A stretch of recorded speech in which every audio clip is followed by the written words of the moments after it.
오늘은 미가서 첫 강의 시간입니다. 첫 강의여서 굉장히 떨리고 손에 땀이 계속 나는데요.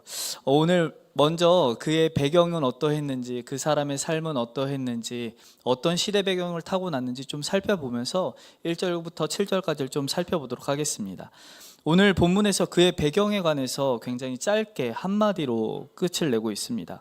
우리 1절 다시 한번 읽어볼까요? 시작. 유다의 왕들 요담과 아하스와 히스기야 시대에 모레셋 사람 미가에게 임한 여호와의 말씀 곧 사마리아와 예루살렘에 관한 묵시라. 아멘. 이 미가에 대해서 오늘 그의 고향을 소개하고 있는데 어디라고 얘기하고 있죠? 모레셋이다 라고 얘기합니다. 이 모레셋은요, 예루살렘 남서쪽 40km 정도 떨어진 곳에 위치한 곳입니다. 그런데 그거 외에는 그의 조상이 누구이더라, 그의 아버지는 누구이다, 그의 가족관계가 어떻다, 그의 직업은 무엇이다, 이런 내막을 소개하고 있지는 않은 것이죠. 성경이 종종 인물을 소개할 때 누구누구의 아들 이렇게 소개하잖아요. 자, 눈의 아들 여호수아, 네, 맞습니다. 누구의 아들인지를 늘 그렇게 소개하는 것이죠. 그런데 이렇게 성경에서 혈통에 관해서 침묵한다라는 것은요, 알만한 혈통이 아닐 뿐더러 비천한 가문의 출신일 수 있겠다라고 암시하고 있다라는 것이죠. 또한 미가서 전체 내용을 이렇게 살펴보면요, 이 목자의 생활 습성이 조금씩 나타납니다. 잦은 언급이 있는 것으로 봐서 미가가 어쩌면 목자일 수도 있었겠다라는 것을 우리가 상상해 볼 수 있는 것이죠. 그런데 그 당시 목자들은 좋은 직업이었을까요? 나쁜 직업이었을까요? 느낌이 오시지 않습니까? 썩 좋지 않은 나쁜 직업입니다. 비천한 것 중에 가장 비천한 직업이 무엇이냐? 목자입니다. 그런 목자의 직업을 가지고 있었다라고 생각해 본다라는 것, 그의 이름에 아무런 조건이 달리지 않았다라는 거 봐서 미가는 정말 그렇게 좋은 인물, 큰 사람은 아니었다라고 볼 수 있는 것이죠. 더 나아가서 그가 살았던 이 모레셋은요, 이 블레셋 5대 성읍 중 이 가드라는 성읍에서 굉장히 가까운, 그래서 이스라엘 많은 백성들이 가드의 모레셋 혹은 모레셋 가드라고 부르기도 했습니다. 이 지역이 이 블레셋과 유다 사이에 산악지대 중간 자리에 잡은 구릉지대였던 것이죠. 이 모레셋은 당시 남한국 국제무역로에 위치했던 이 라기스에서 북쪽으로 10km 정도 떨어져 있고, 또 이 우시아 시대에 활동했던, 여러분 아모스 선지자라고 들어보셨나요? 이 아모스 선지자가 살았던 드고아라는 땅에서부터 하루길밖에 떨어지지 않은 거리였습니다. 그래서 이 아모스와 이 미가가 서로 아는 사이였을 수 있겠다, 서로 간의 생각을 주고받을 수 있었겠구나, 심지어 미가는 이 아모스에게서부터 많은 것을 듣고 배웠을 수 있겠다라고 생각하는 것이죠. 왜냐하면 이 미가서와 아모스서가 굉장히 많은 부분 유사하기 때문에 그렇습니다. 그런데 여러분, 이 미가의 이름의 뜻이 무엇인지 아십니까? 그의 이름의 뜻이요, 주와 같은 신이 어디 있으리까 라는 뜻을 가지고 있습니다. 여러분, 미국 이름 중에 마이클이라는 이름 많이 들어보셨죠? 네, 이 흔히 우리가 부르는 이 마이클이라는 이름이 이 미가에서부터 유래된 말입니다. 그래서 마이클도 이름의 뜻이 똑같은 것이죠. 주와 같은 신이 어디 있습니까? 도대체 이 주와 같은 신이 어디 있습니까? 라고 이름을 달 정도로 그 시대가 어떤 시대였는지 이 미가의 시대를 조금 살펴보려고 합니다. 미가가 활동하던 이 시대는 어떤 시대였을까요? 오늘 본문 1절에서 그가 살아왔던 시대에 관해서 이렇게 짤막하게 정리합니다.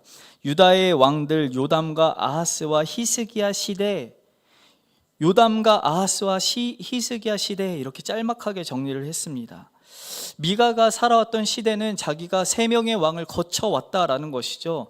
그런데 이 요담과 아하스와 히스기야라고 얘기하고 있는 이 말이요, 이 미가가 요담 때에 태어나서 히스기야 때에 죽었다라고 얘기하는 것이 아닙니다.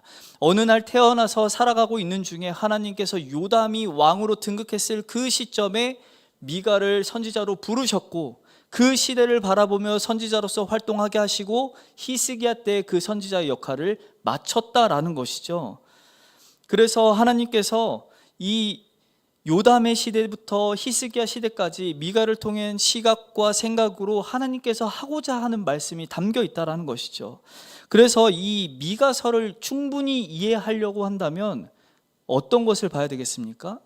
그 시대에 흐르고 있는 풍조가 무엇이었는지, 요담 때 왜 하나님께서 이 미가를 부르셨는지를 요담으로부터 히스기야 때까지를 살펴봐야 되는데, 우리는 요담만 살펴봐도 충분히 알 수 있을 것 같습니다. 그래서 이 요담의 통치에 관해서 열왕기하 15장 5절에 이렇게 기록합니다. 제가 읽어드리겠습니다. 여호와께서 왕을 치셨으므로 그가 죽는 날까지 나병 환자가 되어 별궁에 거하고 왕자 요담이 왕국을 다스리며 그 땅의 백성을 치리하였더라. 이 당시에 이 우시야 왕이 나병, 이 한센병에 걸리게 된 것이죠. 그래서 한센병에 걸리니까 왕자에서 물러나게 되고, 누가 왕으로 등극했다고요? 그의 아들 요담이 왕으로 등극했다라는 것이죠. 그런데 우시야 왕이 죽었습니까? 안 죽었습니까? 죽지 않았습니다. 지금 이 5절에서 하고 있는 말은 무엇이냐? 우시야는 별궁으로 갔지만 그가 여전히 살아서 요담은 어림으로 무엇을 했을까요? 섭정을 시작했다라는 것을 이야기하고 있다는 것이죠.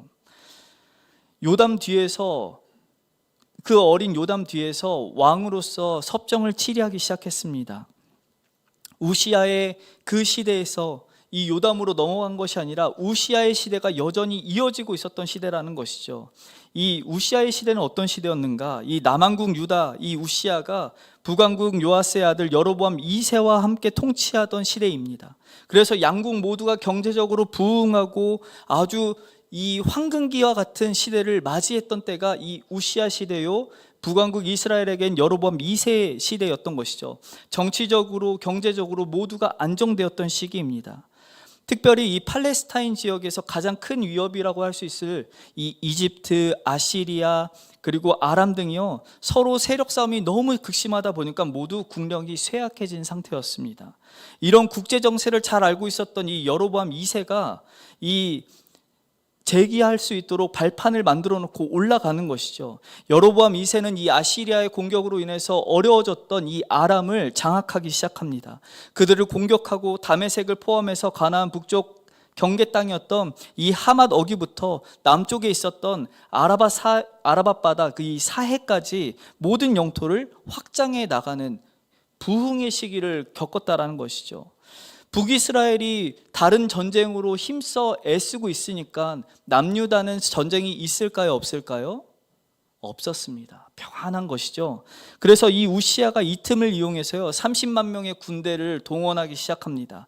그러면서 활을 쏘는 방법을 더 연구하게 되고, 큰 돌멩이를 어떻게 하면 날려보낼 수 있을지 전쟁 무기를 개발하던 때입니다. 그래서 막강한 군사력을 바탕으로 암몬을 격파하고 그 사람들로부터 조공을 받던 시기, 그래서 서쪽으로는 블레셋의 영토를 차지하게 되고 국경을 확장하게 했던 그때인 것이죠. 그리고 이 예루살렘 주위에 망대를 쌓고 이 가축을 기르기 위해서 골짜기에 저수지를 만들어 놓습니다. 그러면서 식수가 안정이 되자 이 사막지대와 같은 데가 목초지가 되어서 경제적으로 정치적으로 남유다 역시도 굉장한 부를 축적하던 시기였던 것이죠. 문제는 언제 일어나겠습니까? 항상 위기는 평안할 때입니다. 문제의 시작이 이때부터인 것이죠. 정치적으로 경제적으로 번영하자 물질주의적이고 이 현세주의가 심화되었던 것입니다. 그래서 종교적인 윤리적 타락도 그들에게 나타난 것이죠.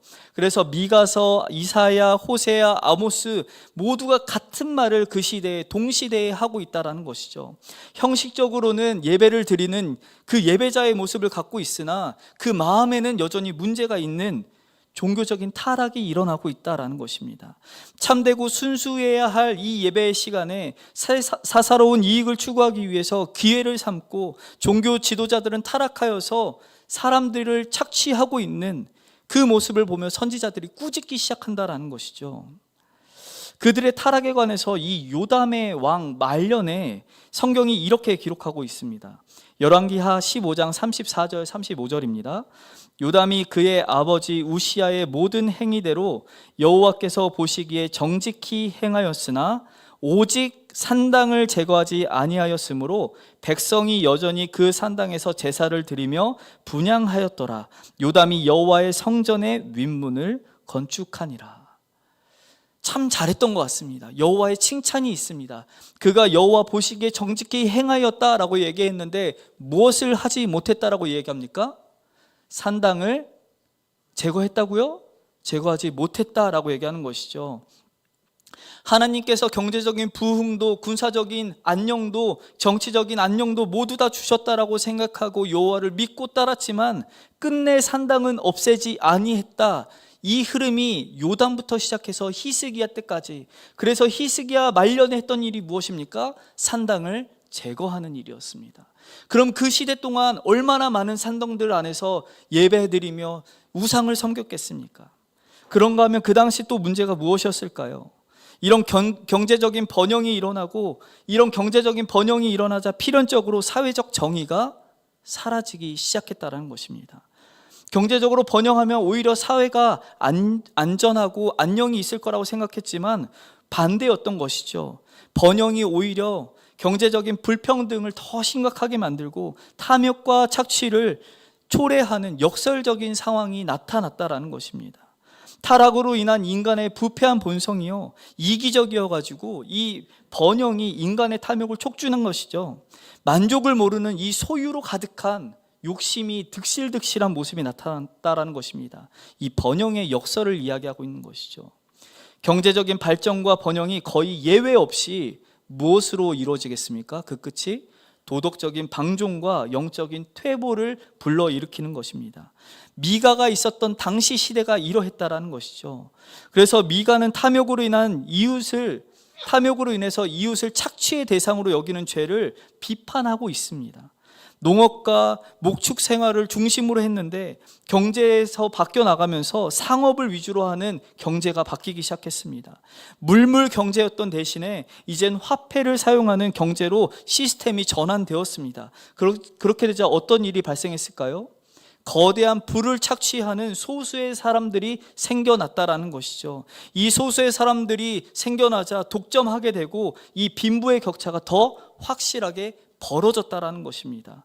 돈이 가치의 척도가 되고 중심이 되면서 비윤리적인 상황들이 일어나고 고리대금이 나타나고 사회적으로 이런 것들이 용인되는 사회가 어느 시대냐? 미가가 선지자로 있던 시대라는 것이죠. 11조, 희년, 고아와 과부, 나그네, 그들을 위한 하나님의 자비의 말씀이 사라졌다라는 것입니다. 더 심각한 문제는요, 이 사법적인 정의마저도 없어진 것이죠. 경제적인 강자가 모든 것을 움켜쥐고 있으니까 아무런 제재를 받지 아니하고 약자를 무자비하게 짓밟고 억누르는 것, 이런 것이 만연한 사회가 어느 시대? 미가가 있었던 이 요담부터 히스기야 시대라고 이야기하고 있는 것이죠. 미가는 이 번영과 타락이라는 혼재한 시대 속에서 살고 있던 선지자입니다. 이렇게 한참 써내려가면서 읽어보니까요, 그냥 우리 시대에 같다라는 생각이 들었습니다. 그냥 지금 내가 살아가는 시대와 너무 똑같은데? 이런 생각이 되는 것이죠. 미가의 시대는 죄와 타락으로 인해서 이 하나님의 심판이 그래서 예고되었습니다. 그러면 어떻게 해야 되겠습니까? 이 사실 탄식과 회개를 해야 되는 때가 이 시대였던 것이죠.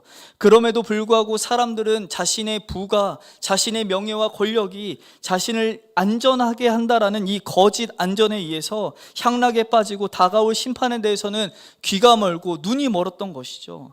하나님의 심판에 대해서는 무관심하고 냉소적이어서 이런 모든 행동들이 종교 지도자뿐 아니라 일반 시민도 매한가지로 하나님의 심판이 어디 있어?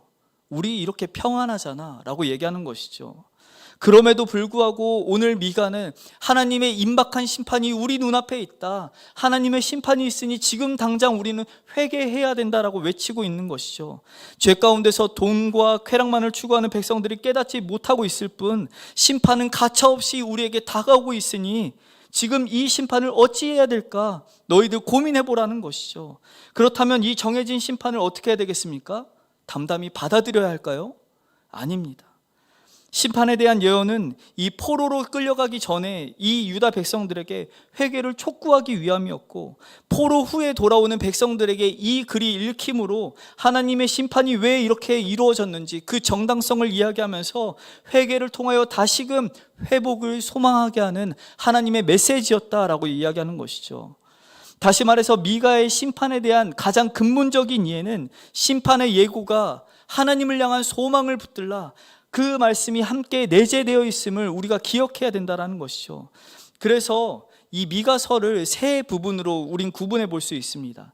1장과 2장이 한 단락이고 3장과 5장이 한 단락이고 6장과 7장 이것이 한 단락입니다. 이 모두가 시작할 때 들으라 라고 시작을 합니다. 들으라. 각 단락이 들으라라고 시작하면서 그 끝은 늘 소망을 피력하고 있는 것이죠. 하나님에 대한 심판의 동기가 무엇인지, 그 목적이 무엇인지 이야기하고 있다는 것입니다. 이런 북이스라엘과 남유다의 죄가 이제 다양한 형태로 나타나기 시작합니다. 이 주된 형태가요, 우상 숭배의 문제, 가난한 자들에 대한 억압과 착취, 이 복술과 점치기, 도둑질, 그리고 거짓말이었습니다. 이런 죄에 대한 하나님의 심판의 원리가 무엇일까요? 모세 언약에 따른 비례적이고 대칭적인 심판인 것이죠. 악을 행하는 사람들에겐 그대로 그들이 행한 악대로 갚아주고, 다른 사람의 땅을 빼앗은 사람이 있다면 그 땅과 부가 탈취되는 일을 겪을 수 있도록 하나님께서 섭리한다라는 것이죠. 가난한 자와 약한 자를 압제하는 자들에게 정작 그들이 환난 날을 당했을 때 울부짖고 하나님을 찾는다 할지라도 하나님이 응답하지 않는다, 내버려 두시는 보응을 맛보게 될 것이다 라는 것이죠. 하나님은 결코 죄에 대해서 관가하시는 분이 아니라고 지금 이야기하는 것입니다. 왜 하나님은 이렇게 죄에 대해서 보복하시는 것일까요? 이 죄에 대한 보복적인 심판은 하나님의 성품에서 기인합니다. 우리는 너무 쉽게요, 이 하나님의 사랑에 관해서 이야기하면서 인간의 죄에 대해서 관가하고 그냥 우리의 이해하기 쉬운 이기적이고 편협한 그 생각으로 용서의 관념으로 그냥 다 이야기를 합니다. 우리는 흔히들 이 말하면서 하나님을 생각할 때 이 죄를 묻지도 않고 따지지도 않고, 우리가 흔히 가가지고 하나님 죄송해요 이 한마디면 허허시시 웃어주시는 하나님으로 생각하는데, 그런 KFC 같은 할아버지가 아닌 것이죠. 하나님은 거룩하고 공의로우신 분이기 때문에 반드시 죄를 심판하시고 악을 제거하시는 분이십니다. 죄에 대한 하나님의 용서는 이 내목한 심판을 먼저 요구하시는 이 하나님이란 사실을 우리가 꼭 기억하시길 소망합니다. 우리는 쉽게 이 용서가 하나님의 은혜이지라고 말하는데, 이 용서했다라는 이 말이 심판의 과정을 생략했다라는 말이 결코 아닙니다. 오히려 그 심판을 위해서 우리에게 그 심판을 찾지 아니하시고 우리를 위해서 오신 아들 예수 그리스도에게 대속적인 죽음 안에서 그의 심판을 찾으셨다라는 것이죠. 하나님은 한 번도 심판을 유보하신 적이 없으십니다. 심판의 값을 찾으시는 것이죠. 하나님의 공의는 절대 임의적으로 변하는 것이 아니라는 것입니다. 주님의 죄악에 대해서는 반드시 진노하시는 하나님이시고, 악을 참아보지 아니하시고 더러움을 견디지 못하시는 하나님이 우리 하나님입니다. 죄인들에게 인자한 얼굴을 감추시고 심판주로 그들에게 임하사 반드시 심판하시는 분이 누구시냐? 우리가 믿고 따르는 여호와 하나님이라는 것이죠. 그럼 그 하나님께서 오늘 미가서에서 요구하는 것이 무엇이겠습니까? 지금 하나님이 백성들에게 요구하시는 것이 무엇이겠습니까? 진실한 회개를 요구한다라는 것이죠. 미가서를 포함한 모든 선지서들이 이 하나님의 백성들로 하여금 지금 형식적이고 헛된 예배가 아니라 회개하는 마음에서 우러나는 이 삶의 변화를, 참된 순종을 요구한다라는 것이죠. 성전 제사에 대한 태도나 다른 선지자들, 이 아모스, 호세야, 이 이사야 모두가 동일하게 이야기하고 있습니다. 하나님은 마음을 다한 순종을 요구하신다. 그냥 그런 마음 없는 예배를 받지 않으신다, 원하지 않으신다라는 것이죠. 그것이 오히려 하나님의 진노를 촉발한다라는 것입니다. 제사는요, 그 자체로 아무런 효력이 없습니다. 오히려 그 사람에게 의로움을 가져다 주는 것도 아닙니다. 제사의 효력은 어디 있느냐? 그것을 바치는 그 사람의 마음에 있다라는 것이죠. 사랑하는 성도 여러분, 오늘 이 미가서의 말씀을 시작하면서요, 우리의 삶을 좀 많이 들여다보시고 하나님이 우리에게 요구하시는 회개가 무엇인지를 깨달아서 예수 그리스도를 통한 하나님의 자비의 은혜를 다시 경험하시는 이 시간 되시길 간절히 소망합니다. 오늘 본문 2절부터 7절까지의 내용을 이제 살펴보려고 하는데요, 우리는 종종 유명 인사들이 이 TV에 나오면서 포토존이라는 곳에 쓰는 걸 보곤 합니다. 비행기를 타고 멀리 나가는 유명 연예인들은 비행기를 타기 때문에 복장을 어떻게 입고 갑니까? 여러분 비행기 타시는데 정장 입고 타실 거예요? 편한 복장을 우리는 입고 타는 거죠. 왜냐하면 멀리까지 불편한 복장으로 가기 힘들기 때문에 그렇습니다. 그런가 하면 또 다른 포토존이 하나 있는데 바로 이 경찰, 검찰, 법정에서는 포토존입니다. 무언가 잘못하고 이 경찰, 검찰, 법정에서는 포토존 앞에 딱 쓴 사람들의 복장은 어떻습니까?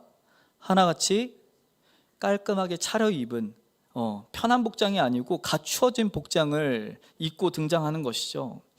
그런데 이렇게 법정에 서는 사람만 그렇게 차려입지 않습니다. 법의 심판을 선고하는 법원 판사 역시도 갖추어 입고 등장하는 것이죠. 법원 이 판사도 가운을 입고 등장합니다. 헌법의 엄중한 심판을 선고하기 위해서 그도 격식을 갖추는 것이죠. 그리고 판사가 들어올 때 어떻게 합니까? 모두 일제히 일어납니다. 가보신 거 아니시죠? 이 모두가 이 맞춰서 기립하라고 하면 판사가 들어올 때 일제히 다 기립하고, 그리고 판사가 착석하여서 앉으라고 하면 그때 일제히 다 앉는 것이죠. 우리는 그런 것을 직접 경험해 봤을 수도 있고 드라마나 영화를 통해서 봤을 수도 있습니다.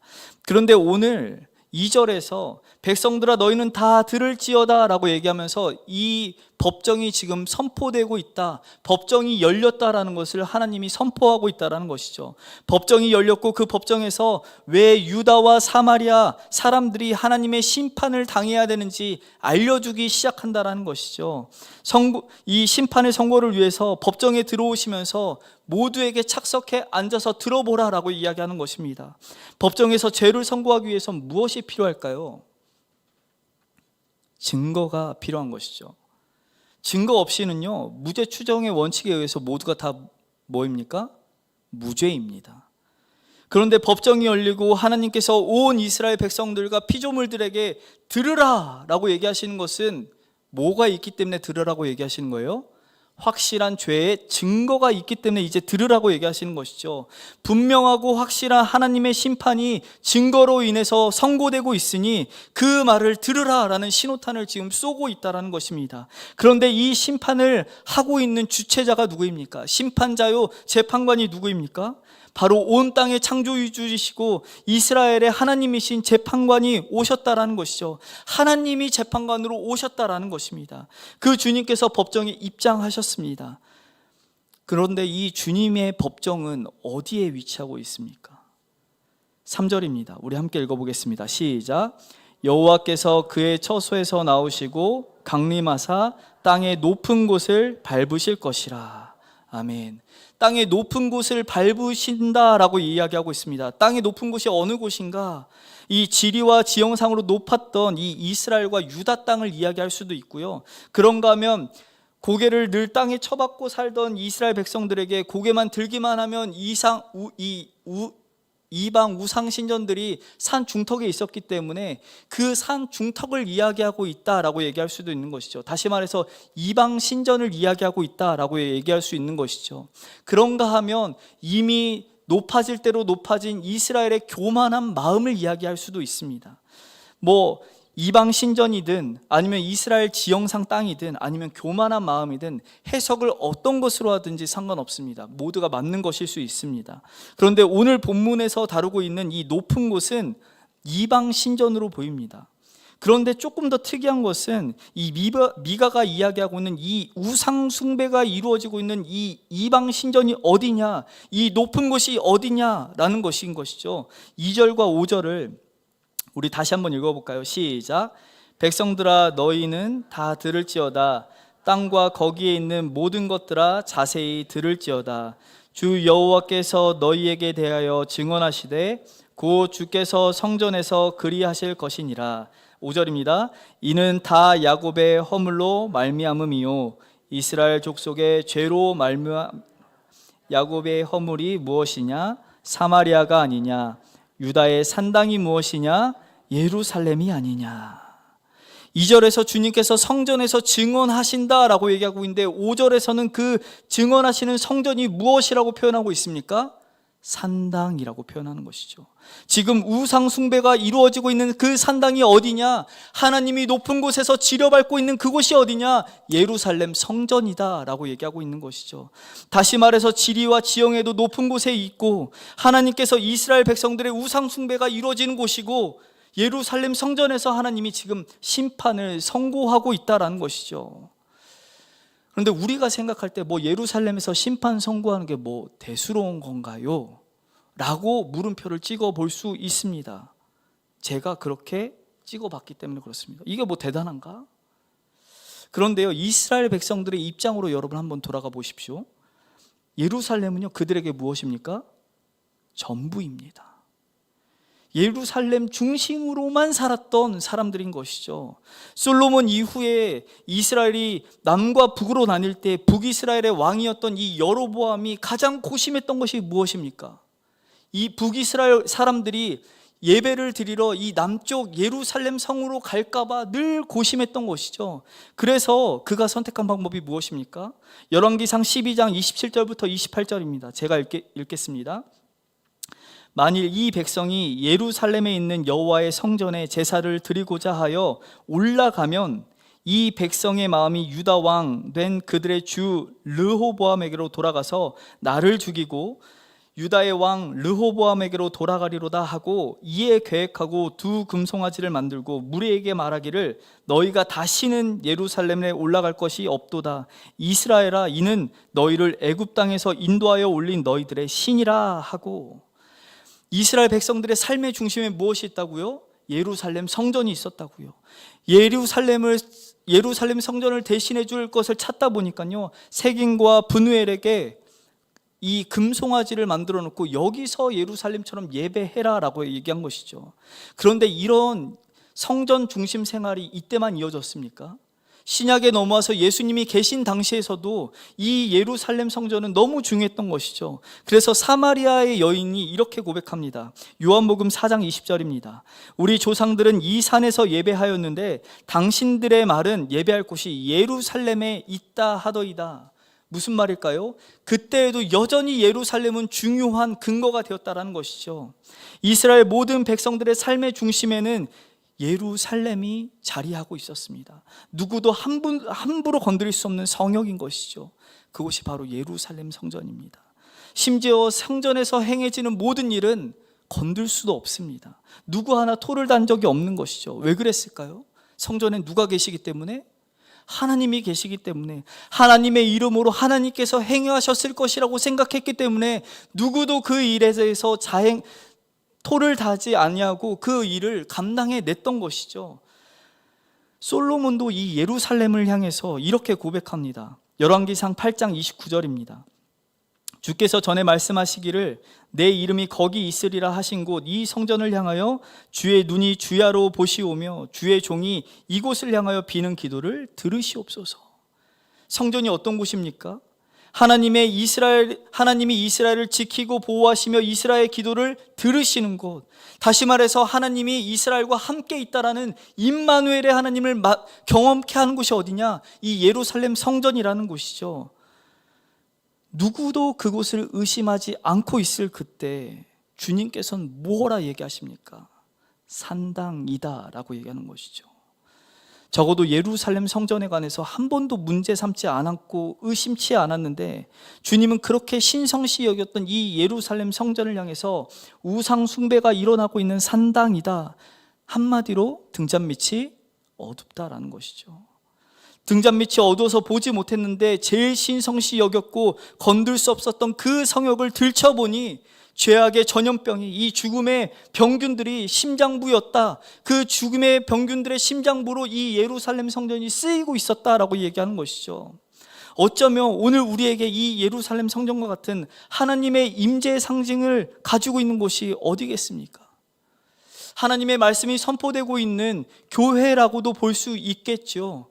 그러나 우리는 모두가 다 알고 있습니다. 교회가 하나님의 성전이 아니다. 이곳은 우리가 모여서 하나님을 예배드릴 뿐 이 공간은 성전이 아니다. 그러면 진짜 성전이 어디입니까? 고린도전서 3장 16절에 이렇게 얘기합니다. 너희는 너희가 하나님의 성전인 것과 하나님의 성령이 너희 안에 계신 것을 알지 못하느냐. 성경에서 말하는 성전은 언제나 우리인 것이죠. 우리 안에 거하시는, 우리의 마음의 처소에 거하시는 하나님이 계신 그곳, 우리가 곧 성전인 것이죠.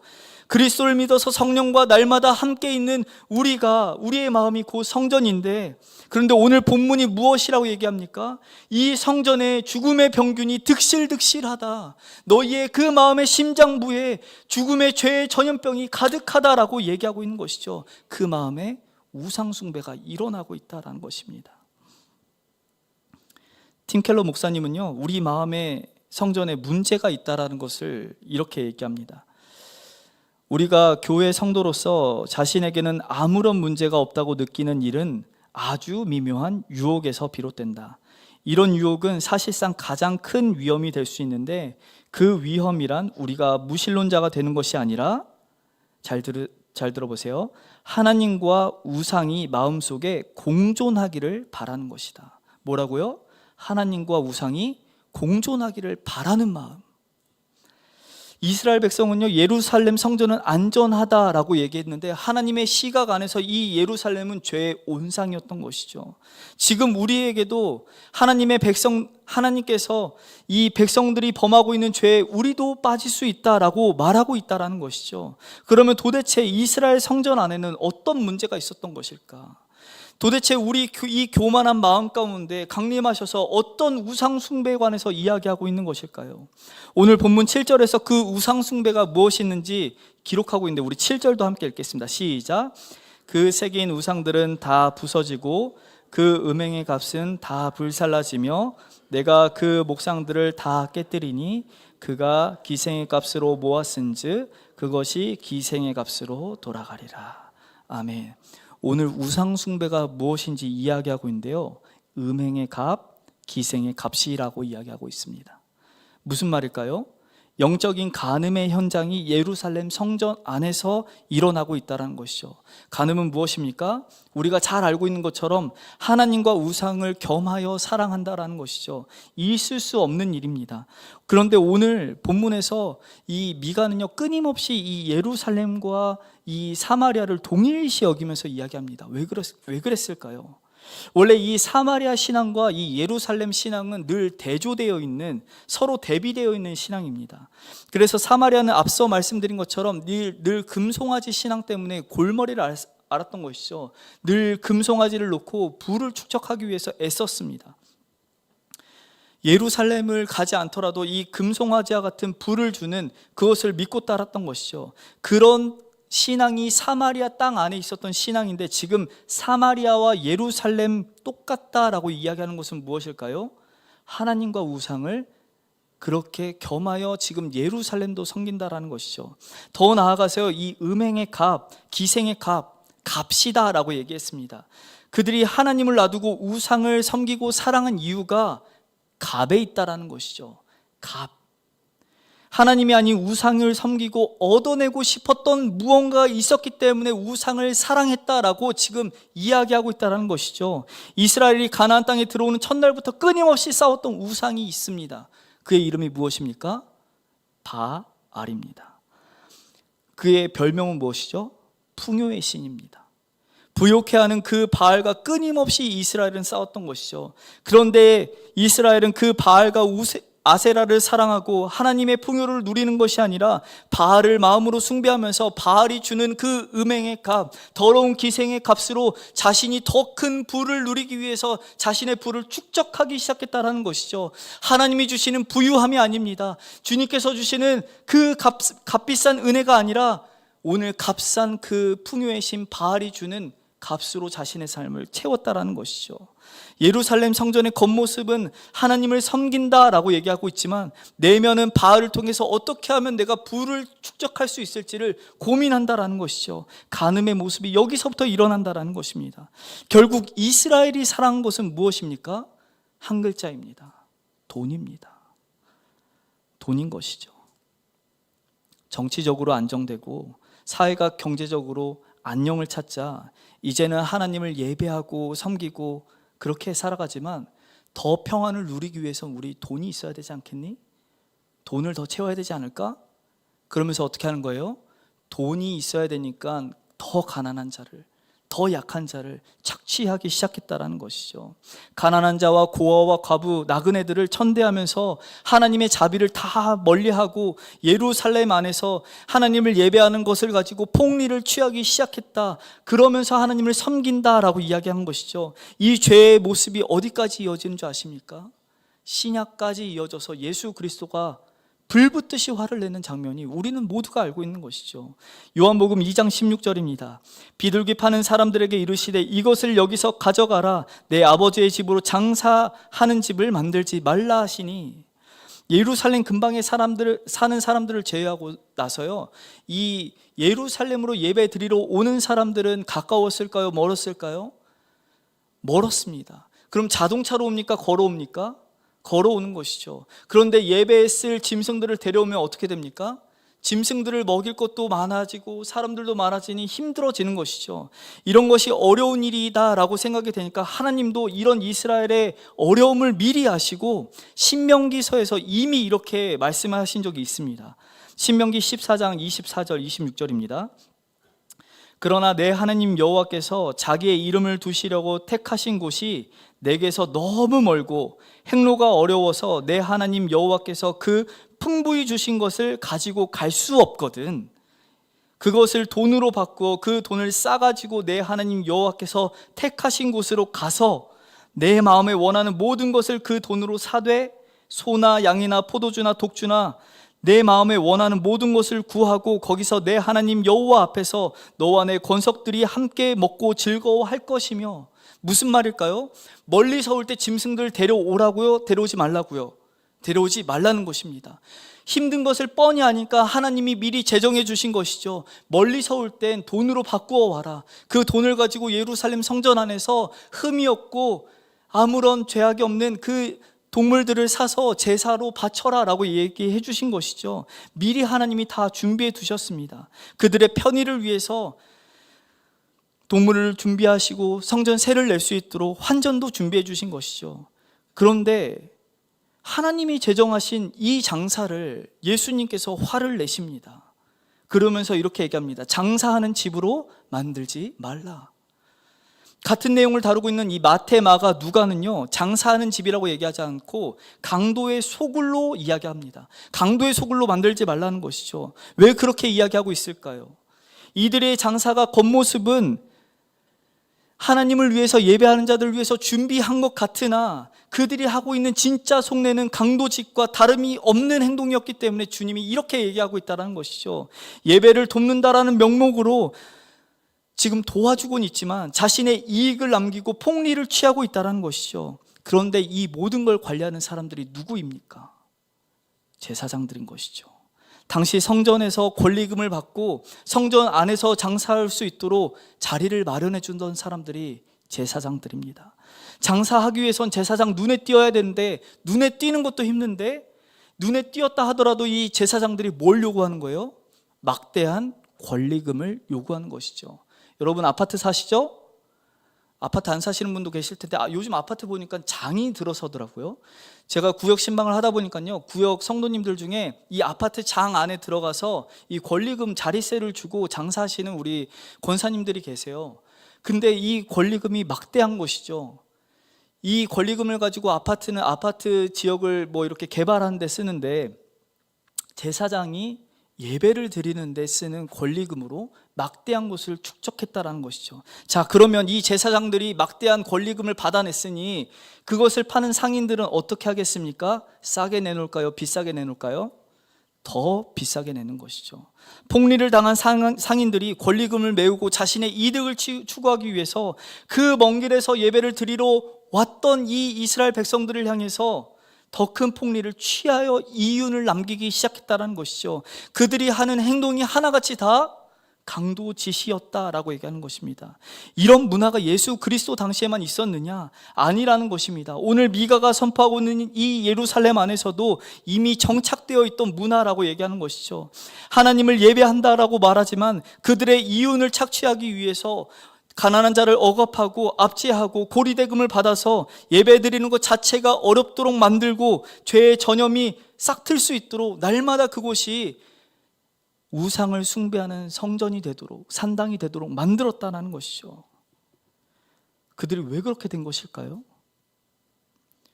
그들이요, 경제적인 부흥을 맛보고 돈의 맛을 보았던 것이죠. 돈 맛을 봤습니다. 여기 돈 안 사랑하시는 분이 어디 있겠습니까? 돈 사랑함이 생기자 이 하나님 사랑함이 뒤로 가는 것이죠.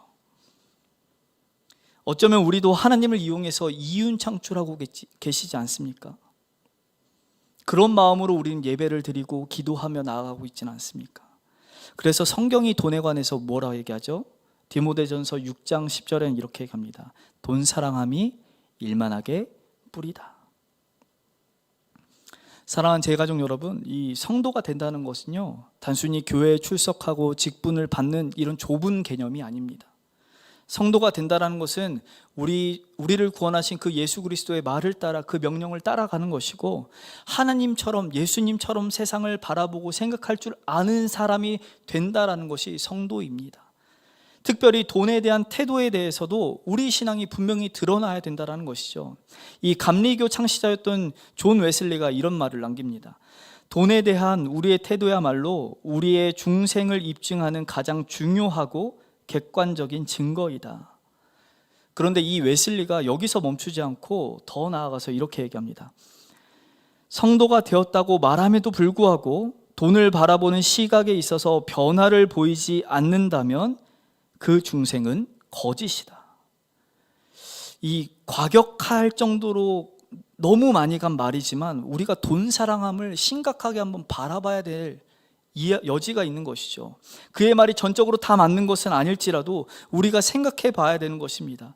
정말 우리는 주님을 사랑한다라고 얘기하면서 돈을 사랑하고 있진 않은가?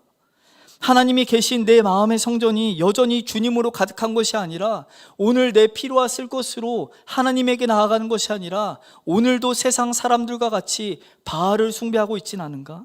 주님을 이용해서 내 이윤을 남기기 위해서 애쓰고 있진 않은지 우리를 돌아봐야 된다는 것이죠. 사랑하는 여러분, 하나님이 허락하신 이 돈은요, 결코 그 자체로 악이 되지 않습니다. 우리 삶에 필요한 도구인 것이죠. 그런데 우리의 정체성을 부자에 둔다라는 것은 위험한다라는 것입니다. 세상은 우리의 정체성을 이 부유함, 부자에 두고 있다라면 우리는 필시 높은 곳, 그 성전에 임하셔서 하나님의 진노의 그 임재를 우리는 피할 길이 없다라고 이야기하고 있다는 것이죠. 반드시 우리를 심판하시는 하나님을 만나게 된다는 것입니다. 그래서 오늘 미가는 뭐라고 얘기합니까? 사마리아가 들의 무더기 같게 되고 기초가 반드시 드러나게 된다. 모든 것을 다 부셔버릴 거야 라고 이야기하는 하나님이 있다는 것이죠. 근데요, 이 말씀을 막 묵상하고 있는데 부셔지면 어떡합니까? 라고 얘기하고 있는 제 마음에 주님이 이 말씀이 소망으로 바꾸어 주시는 것이죠. 우리 마음의 우상을 우리는 스스로 제거하지 못하고 있을 그때 우리 마음에 자리한 모든 우상을 주님께서 부셔버리시겠다라고 얘기해 주시는 것이죠. 그런데 이 말씀에서 그치지 않는 것입니다. 주님은 성전을 부시는 분이시지만 그 성전을 뭐 하시는 분이십니까? 다시 세우시는 분이신 것이죠. 그래서 주님이 이렇게 얘기합니다. 요한복음 2장 19절, 예수께서 대답하여 이르시되 너희가 이 성전을 헐라 내가 사흘 동안에 일으키리라. 주님께서 성전을 오시고 주님께서 다시 성전을 세우십니다. 주님의 성전은 그런데 회복이 아닙니다. 재건축인 것이죠. 썩어 없어질 육체의 부활이 아니라 다시는 죽지 아니할 영원한 육체의 부활로 주님의 전이 재건축된다라는 이야기하는 것이죠. 이 말을 다윗의 말로 바꾼다면 뭐라고 얘기할 수 있겠습니까? 시편 51편 10절에 다윗이 이렇게 고백합니다. 하나님이여 내 속에 정한 마음을 창조하시고 내 안에 정직한 영을 새롭게 하소서. 다윗이 자신의 영혼을 회복시켜달라고 얘기하고 있는 게 아니라는 것이죠. 그는 오히려 죄 가운데 빠졌던 자신의 영혼을 다 부셔버리시고 다시 창조해 주시고 성령을 나에게 부어주사 새로운 영이 되어질 수 있도록 하나님 나를 바꿔달라고 요청하고 있다는 것이죠. 우리에게 이런 은혜가 있길 간절히 소망합니다. 미가는 오늘 엄중한 하나님의 심판을 우리에게 전하고 있지만 그 뒤에 우리 성전을 새롭게 하실 주님이 있다는 것도 함께 전하고 있다는 사실을 믿으시길 소망합니다. 사랑하는 여러분, 여러분의 마음의 성전의 상태는 어떻습니까? 오늘 말씀을 통해서 여러분 한번 돌아보십시오.